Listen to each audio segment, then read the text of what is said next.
Om Namo Bhagavate Vasudevaya. Om Namo Bhagavate Vasudevaya. Om Namo Bhagavate Vasudevaya. Narayanam Namaskritya Naram Chaiva Narottamam Devim Saraswatim Vyasam Tato Jayamudirayet Nashtaprayeshu Abhadreshu Nityam Bhagavata Sevaya Bhagavati Ruttama-shloke Bhaktir Bhavati Naistiki Om Ajnanatirmirandasya Jnananjana Shalakaya चक्षुरुन्मिलितं येन तस्मै श्रीगुरवे नमः। श्रीचैतन्यमनोभीष्टं स्थापितं येन भूतले स्वयं रूपकदा मह्यं ददाति स्वपदान्तिकं। नमो विष्णुपादाय कृष्णप्रेष्ठाय भूतले श्रीमते भक्तिवेदान्त स्वामिनिति नामिने। नमस्ते सरस्वते देवे गौरवाणी प्रचारिणे निर्विशेष शून्यवादी पाश्चात्य देशतारिणे। जय श्री कृष्ण चैतन्य प्रभो नित्यानंद श्री अद्वैत गदाधर श्रीवासादि गौर भक्त वृंद। हरे कृष्णा कृष्णा कृष्णा हरे हरे, हरे राम राम राम हरे हरे। हरे कृष्ण। रीडिंग फ्रॉम श्रीमद्-Bhāgavatam by His Divine Grace A.C. Bhaktivedanta Swami Srila Prabhupada ki jai. We are reading from Canto 3, Chapter 24, the Renunciation of Kardama Muni. And we are at text 35. So Kardama Muni offered beautiful prayers to the Supreme Lord, who has appeared as his own son. And there is a very beautiful mood of Kardama in which he is offering prayers. And finally he says, my dear Lord, I want to spread the knowledge and become a Parivrajaka-charya. Parivrajaka means the traveling mendicant who will be spreading the knowledge. And in the purport, Srila Prabhupada explains that how there are two types of sannyasis, Goshtyanandi and Bhajananandi. Goshtyanandis prefer to stay at one place and focus on the Supreme Lord, while Goshtyanandi, they are always eager to travel everywhere, take the Maya head on, and preach the message everywhere. So Kardama Muni here wants to be Goshtyanandi. So we come to text 35.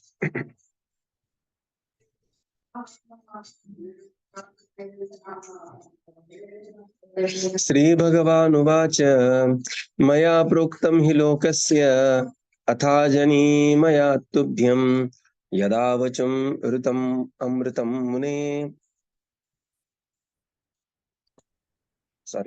मया प्रोक्तं हि लोकस्य प्रमाणं सत्यलौकिके अथा जानी मया तुभ्यं यदोवाचमृतं मुने। Translation. The personality of Godhead, Kapila said, whatever I speak, whether directly or in the scriptures, in authoritative in all respects for the people of the world. O Muni, because I told you before that I would become your son, I have descended to fulfill this purpose. Kardama Muni was to leave his family life to completely engage in the service of the Lord. But since he knew that the Lord himself, as Kapila, had taken birth in his home as his own son, why was he preparing to leave home to search out self-realization or God? God himself was present in his home. Why should he leave home? Such a question may certainly arise. But there it is said that whatever is spoken in the Vedas and whatever is practiced in accordance with the injunctions of the Vedas is to be accepted as authoritative in society. Vedic authority says that a householder must leave home after his 50th Panchashordhvam Vanam Vrajet. One must leave his family life and enter the forest after the age of 50. This is an authoritative statement of the Vedas based on the division of social life into 4 departments of activity: Brahmacharya, Grahastha, Vanaprastha, and Sannyasa. Kardama Muni practiced yoga very rigidly as a brahmachari before his marriage, and he became so powerful and attained so much mystic power that his father, Brahmā, ordered him to marry and beget children as a household. Kardama did that also. He begot 9 good daughters and 1 son, Kapila. And thus his householder duty was also performed nicely. And now his duty was to leave. even though he had the Supreme Personality of Godhead as his son. He had to respect the authority of the Vedas. This is a very important lesson. Even if one has God in his home as his son, one should still follow the Vedic injunctions. It is stated, Mahajano yena gatha sapantaha. One should traverse the path which is followed by great personalities. Kardama Muni's example is very instructive. For, in spite of having the Supreme Personality of Godhead as a son, he left home just to obey the authority of the Vedic injunction. Kardama Muni states here the main purpose of his leaving home while traveling all over the world as a mendicant, he would always remember the Supreme Personality of Godhead within his heart and thereby be freed from all the anxieties of material existence.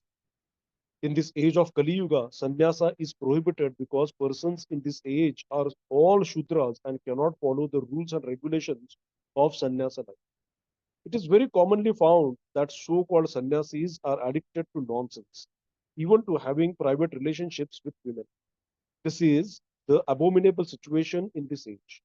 Although they dress themselves as sannyasis, they still cannot free themselves from four principles of sinful life, namely illicit sex life, meat eating, intoxication, and gambling. Since they are not freed from all these four principles, they are cheating the public by posing them as swamis. In Kali Yuga, the injunction is that no one should accept sannyas. Of course, those who actually follow the rules and regulations must take sannyas. Generally, however, people are unable to accept sannyasa life, and therefore Chaitanya Mahaprabhu states, Kalau nasti, eva nasti, eva gatir anya. In this age, there is no other alternative, no other alternative, no other alternative than to chant the holy name of the Lord. Hare Krishna, Krishna Krishna, Hare. The main purpose of sannyasa life is to be in constant companionship with the Supreme Lord, either by thinking of Him within the heart or hearing of Him through oral reception. In this age, hearing is more important than thinking because one's thinking may be disturbed by mental agitation. But if one concentrates on hearing, he will be forced to associate with the sound vibration of Krishna. Krishna and the sound vibration Krishna are non-different. So if one loudly vibrates Hare Krishna, he will be able to think of Krishna immediately. This process of chanting is the best practice of self-realization in this age. Therefore, Lord Chaitanya preached it so nicely for the benefit of all humanity. Sri Bhagavan Vacha, the Supreme Personality of Godhead said, Maya proktam hi lokasya pramanam satya laukike. The Lord said, whatever I speak, whether directly or through scriptures, is authoritative, satya. And it is, in all respects, it is for authoritative for all the people. And because I promised you, I have come here to fulfill my promise that I have become your son, O Kardama. In the purport, Srila Prabhupada explains, Kardama Muni wanted to leave the household life to completely engage in the service of the Supreme Lord. So, somebody may ask Prabhupada, raise a question, when God is directly present in your house as your son, what is the need to leave the home and search for the Supreme? And Prabhupada says, this is because a householder is supposed to go ahead. Householder life is not the be all and end all in itself. Householder is supposed to go ahead with Vanaprastha and Sannyas. This was specifically for the previous three yuga, Satya Yuga, Treta Yuga and Dwapar Yuga. Kardama Muni was a perfect brahmachari. He practiced celibacy extremely well. He became so powerful and attained so many mystic powers that his father Brahmaji, he instructed him to become Grihastha, and then he performed Grihastha ashram excellently well. So much so, he had the Supreme Lord as his own son, and now he wants to perform his duty as Vanaprastha and Sannyas. So Prabhupada says here, even though he had the Supreme Personality of Godhead as his son, but as the duty of Grihastha, he wanted to leave now Grihastha ashram and go on and take on the Sannyas ashram. So here one can see the importance of playing the good role in one's given situation. Unless one is a very good brahmachari, very less likely that he will become very good grihastha. When one is a very good grihastha, he will become a very good vanaprastha. When one is a very good vanaprastha, he will become a very good sannyasi. Right. So unless we do the base work very nicely, it is very difficult that we will do the higher work nicely. Very, very difficult. So therefore, one has to follow these instructions very well. One has to be a good son. One has to be the good brother. One has to be a good employee. One has to be a good employer. So whatever roles that we are carrying on in the social fabric, in the spiritual fabric, one has to do them very well. Not thinking that success in one role will compensate for failure in other. No. We may externally fail in that role because of destiny, because of karma and so many other things, but the endeavors should always be towards performing the roles very well. Right? We may fail. It is not that simply because we are doing good or we are putting endeavors, that doesn't mean that we may we always be very successful. Not that every student who is studying is going to be topper. No, there will be only one topper. But when we are a student, we are supposed to study very well. So whichever role we are in, we are supposed to do that role very, very well. And this is the secret of success in Varnashram.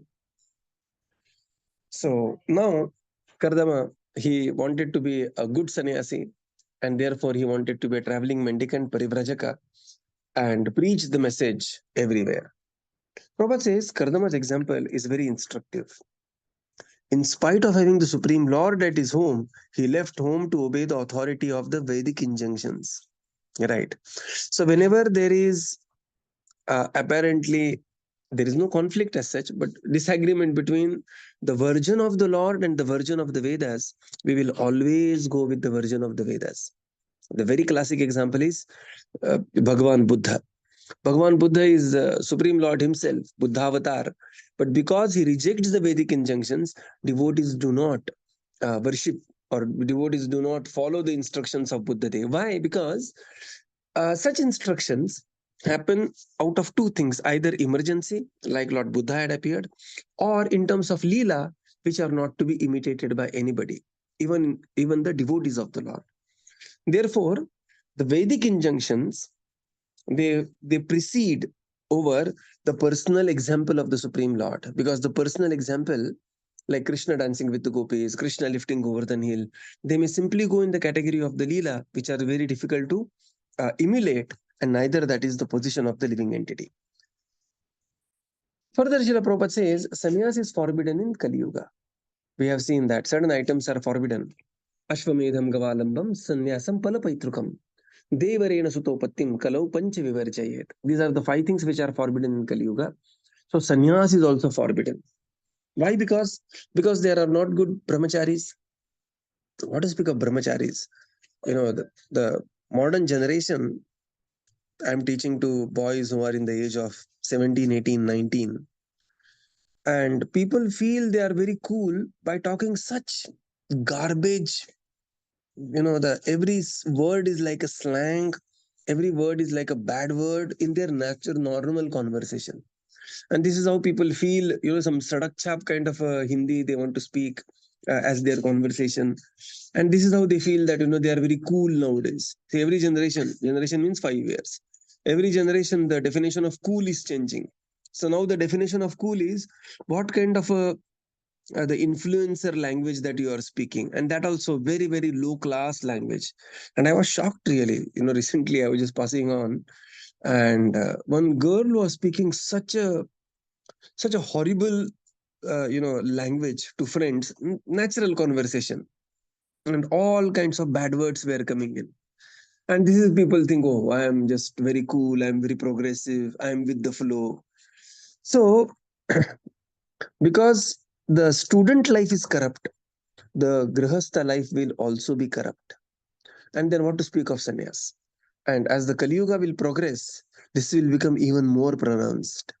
And therefore, sannyas is forbidden in the age of Kali. Right? In the age of Kali, it is said that very difficult to follow the rules and regulation, especially the 4 regulative principles. And many times somebody, so Prabhupada this year is talking about some sannyasis, of course not about ISKCON sannyasis or any respected sannyasis. But there are some debauchees who will take sannyas and they will still exploit bhoga and aishwarya. And this is how completely against the principle of sannyas. And therefore, sannyas is not to be accepted. In Kali Yuga, the injunction is that no one should accept sannyas unless one is extremely qualified and one is instructed by one's spiritual master. Then only one can take sannyas. Then for people in general and everyone, Chaitanya Mahaprabhu gave the super excellent process. And this process is Param Vijayate Sri Krishna Sankirtanam. So Mahaprabhu, he distributed the mercy in terms of the holy names of the Lord. And therefore Prabhupada says the main purpose of is to chant the holy names of the Lord. Hare Krishna, Krishna Krishna, Hare Hare, Hare Rama, Rama Rama, Hare Hare. Further, Srila Prabhupada explains a very important statement here. One has to either think of the Lord or hear about him. In this age, now this is a very important line, hearing is more important than thinking, because one's thinking may be disturbed by mental agitation, but if one concentrates on hearing, he will be forced to associate with the Supreme Lord in terms of sound vibration, because the Lord and the sound, Hare Krishna, they are non-different. So hearing is very, very important. Hearing is always important, but especially in the age of Kali, the hearing is very important. And therefore bhakti is also called as Shravana Bhakti. Shravana Bhakti means a lot of things is by hearing. When we are chanting, we have to hear the holy names of the Lord. We have to hear Śrīmad-Bhāgavatam. We have to hear the Guru Vani, lectures of Srila Prabhupada, association of the senior devotees. So hearing is very, very important. Just like we are hearing here from directly from Srila Prabhupada, we are hearing his purports. And this is how Chaitanya Mahaprabhu preached the process of self-realization in this age. Text 36. Etanme janma lokesmin mumukshunam durashayat prasankhyanaya tattvanam sammataya atmadarshane. Translation. My appearance in this world is specially to explain the philosophy of Sankhya, which is highly esteemed for self-realization by those desiring freedom from the entanglement of unnecessary material desires. Purport. Here the word durasyata is very significant. Dura refers to trouble or dukkha, miseries. Asayata means from the shelter. We conditioned souls have taken shelter of the material body, which is full of troubles and miseries. Foolish people cannot understand the situation, and this is called ignorance, illusion, or the spell of Maya. Human society should very seriously understand that the body itself is the source of all miserable life. Modern civilization is supposed to be making advancement in scientific knowledge, but what is this scientific knowledge? It is based on bodily comforts only, without knowledge that however comfortably one maintains his body is destructible. As stated in Bhagavad Gita, Antavanta ime deha. These bodies are destined to be destroyed. Nityas yoktaha saririnaha refers to the living soul or the living spark within the body. That soul is eternal, but the body is not eternal. For our activity, we must have body. Without a body, without sense organs, there is no activity. But people are not inquiring whether it is possible to have an eternal body. Actually, they aspire for an eternal body because even though they engage in sense enjoyment, that sense enjoyment is not eternal. They are therefore in want of something which they can enjoy eternally, but they do not understand how to attain that perfection. Sankhya philosophy, therefore, as stated herein by Kapiladeva, is Tattvanam. The Sankhya philosophy system is designed to afford understanding of the real truth. What is the real truth? The real truth is knowledge of how to get out of the material body, which is the source of all trouble. Lord Kapila's incarnation or descent is specially meant for this purpose. That is clearly stated here. Hare Krishna. Now, Kapila Muni says, Etan me janma lokesmin. My appearance in this world is specifically to explain the philosophy of Sankhya, prasankhyanam tattvanam, To explain the Sankhya Tattva, Sankhya Yoga, I have appeared here in this incarnation, and it will be useful for those who are Durashayat, who have taken shelter of their bodies. In the purport, Srila Prabhupada explains that Durashayat is a very important word here. Dur means trouble or dukkha, and Ashaya means taking shelter of. And Durashayat means the people, the conditioned soul who have taken shelter of the body. Right. So it's very difficult to think for people beyond body. Right. Because Prabhupada says that the human society should seriously understand that the body itself is the source of all miserable life. And therefore, we should get rid of body. Right. Now, how to get rid of body? It is not doing some suicide or something like that. No. Body is there because there are desires. Desires are there because we are living entity. But living entity is desiring materially, and therefore he is having material body. But now, and this material body is Durashayat. Material body is source of all so many troubles. Right. In fact, you just take an organ or any inch of the body, and you will find some expert sitting there to treat. Why? Because the body is so complex and body needs treatment. Right. Just imagine how many ways are there to satisfy the body and how many ways are there to trouble the body. Right. One may pinch, one may prick, there are so many thousands and thousands of ways to trouble the body. So the body is the source of misery. So how to give up the body? So giving up the body, we have to realize why we have received the body. The material body is received because of material desires. Material desires are there because of material identification.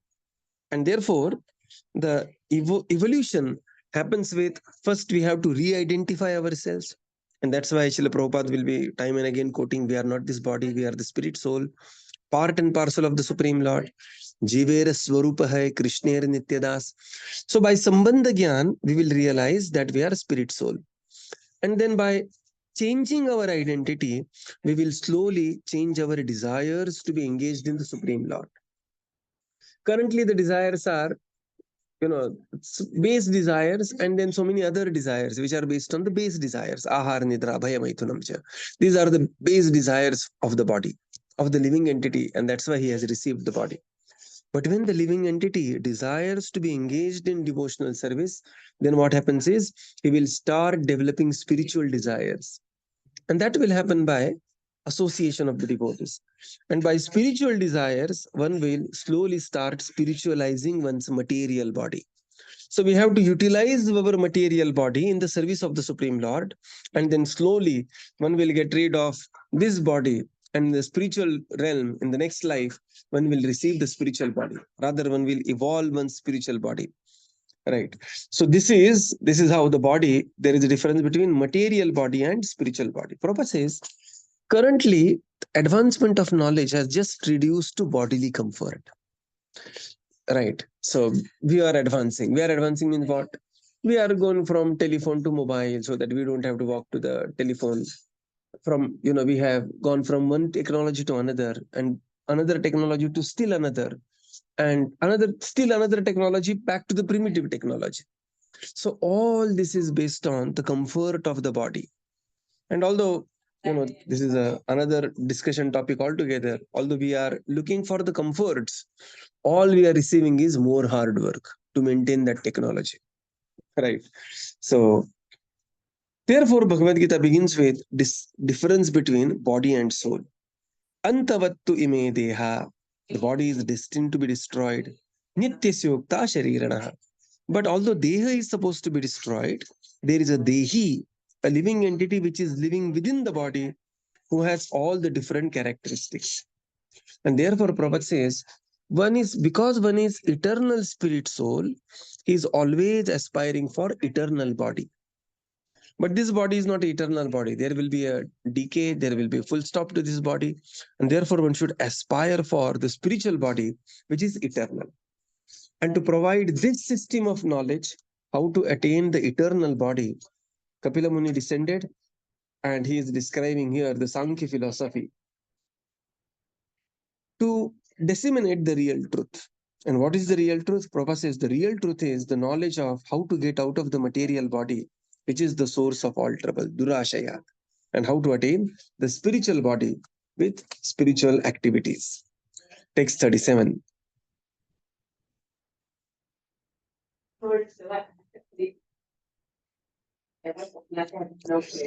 एषात्मपथो व्यक्तो नष्टकालेन भूयसा तं प्रवर्तयितुं देहम् imam viddhi maya vritam. Translation. This path of self-realization, which is difficult to understand, has now been lost in the course of time. Please know that I have assumed this body of Kapila to introduce and explain this philosophy to human society again. Purport. It is not true that Sankhya philosophy is new system of philosophy introduced by Kapila as material philosophers introduce new kinds of mental speculative thought to supersede that of another philosopher. On the material platform, everyone, especially the mental speculator, tries to be more prominent than others. The field of activity of the speculators is the mind. There is no limit to the different ways in which one can agitate the mind. The mind can be unlimitedly agitated, and thus one can put forward an unlimited number of theories. Sankhya philosophy is not like that. It is not mental speculation. It is factual, but at the time of Kapila, it was lost.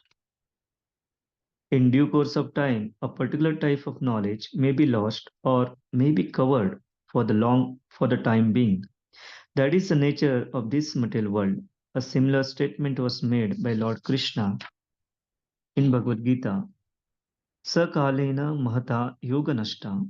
In course of time, the yoga system, as stated in the Bhagavad Gita, was lost.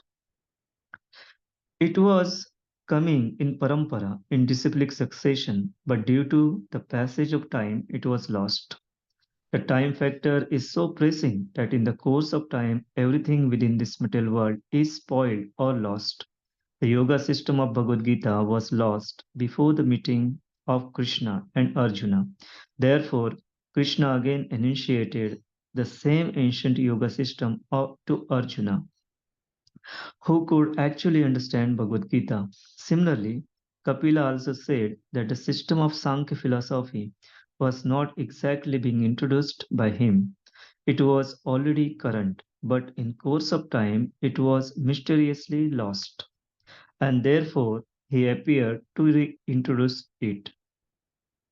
That is the purpose of the incarnation of the Godhead. Yada yadai dharmasya glanirvavati bharata. Dharma means the real occupation of the living entity. When there is a discrepancy in the eternal occupation of the living entity, the Lord comes and introduces the real occupation of life. Any so-called religious system that is not in the line of devotional service is called adharma samsthapana. When people forget their eternal relationship with God and engage in something other than devotional service, their engagement is called irreligion. How one can get out of the miserable condition of the material life is stated in Sankhya philosophy, and the Lord Himself is explaining the sublime system. So, Kapila Muni says, this path of self-realization, which I am going to explain, was lost in the due course of time. And therefore, I have appeared in this form of Kapila Muni to reintroduce this path for the human civilization. In the purport, Srila Prabhupada explains that a typical Muni means he has to give a different version of the reality. Tarko pratishtha shrutayo vibhinna naso munir yasya matam na bhinnam. You cannot qualify yourself as Muni unless your mata is bhinna. Just like you cannot register or for a PhD, or you cannot acquire PhD unless you have a specific contribution in the field of science. This is the inductive process, right? So, and when it comes to spiritual life, they have to have some different opinion. If you follow somebody's opinion, then you are a follower. Then how you are a Muni? You are not a Muni. Then you are a follower. So to become a Muni, Naso Munir Jasya Matam na Bhinnam. A Muni means he has to have a Bhinna Mata. And therefore, there are so many mental speculation, and there are so many speculative theories. But here Kapila Muni, who is the original Muni, is not going to give some speculation, but he is going to enunciate the real system of yoga. So the particular knowledge gets lost in the due course of time. Prabhupada says here, this is the nature of the material world, that the knowledge will be lost. The same thing happened during Bhagavad Gita also. And therefore, Arjuna, Krishna says, my dear Arjuna, I have explained this knowledge to Vivaswan, then he explained it to Ikshvaku, Manu. This knowledge came down in the Parampara system, Sakale Nehamata, but in the due course of time, this knowledge was lost, and now I am re-establishing this knowledge, making you as my disciple. Material world, the time is so powerful that in the due course of time, things get spoiled or lost. And that is also true with the yoga system, that yoga systems also mean yoga nashtaha parantapaha, that yoga systems also get lost. But the Supreme Lord comes time to time, and this is one of the reasons why he comes again and again to re-establish dharma. And what is that re-establishing of dharma? Re-establishing of dharma means reminding living entity their eternal position. Dharma, what is dharma? The word dharma is not religion. It is very loosely, it is religion. But word dharma means dharayati iti dharma. Like the base quality of the substance is called as dharma. Sugar's dharma is to be sweet. Water's dharma is to be fluid. If the water becomes solid, then it is ice. Water becomes vapor, then it is, the water vapor. So water means liquid. Sugar means sweet. Chili means hot. So this is dharma. Dharma means dharayati iti dharma. So the dharma of living entity is to serve the Supreme Lord, right? The Jivaya Swarupa hai. But sometimes this dharma gets overshadowed in the due course of time, and therefore the Lord will come again and again. Yada yada hi dharmasya glanir bhavati bharata. What is dharma glani? Prabhupada says dharma glani means, when the real dharma of the living entity is shadowed by something else. And this is how the Lord appears. And in this case, Kapila Muni has appeared to enunciate the Sankhya philosophy. And what is Sankhya philosophy? How can one get out of the miserable condition of material life? That is the essence of Sankhya philosophy. So we will conclude here and continue tomorrow. Srila Prabhupada ki jai, Gauda Bhakta Vrinda ki jai. Thank you, Prabhupada. Thank you, everyone. Hare Krishna. Hare Krishna. Thank you, Prabhuji. Thank you, Prabhupada. Thank you, Prabhuji. Hare Krishna. Thank you, Prabhupada. Thank you, Prabhupada. Thank you, Prabhuji. Hare Krishna, Prabhuji. No problem, Prabhuji. Prabhupada, thank you, Prabhuji. Thank you, Thank you. Prabhupada. Hare Krishna.